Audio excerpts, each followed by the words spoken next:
আপনি যা ভালো কাজ করেন, আপনি যা নেক আমল করেন, আপনি যদি চান এগুলো সব আল্লাহ কবুল করে নিক, তাহলে সূরা বাকারার 127 নম্বর আয়াতে উল্লিখিত এই দোয়াটি বেশি বেশি পড়ুন।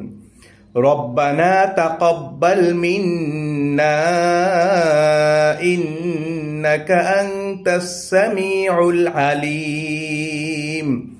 আপনি যদি চান জীবনে একবার হলেও কাবা ঘর দেখবেন, হজ পালন করবেন, ওমরা পালন করবেন, তাহলে সূরা বাকারার 128 নম্বর আয়াতে উল্লিখিত এই দোয়াটি বেশি বেশি পড়ুন।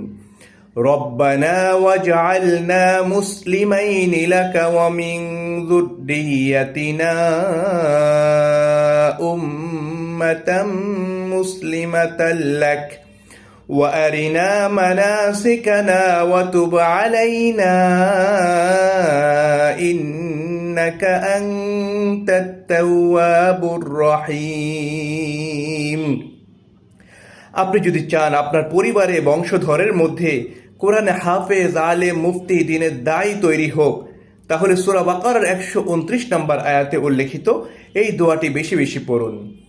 ربنا وابعث فيهم رسولا منهم يتلو عليهم آياتك ويعلمهم الكتاب والحكمة ويزكيهم إنك أنت العزيز الحكيم।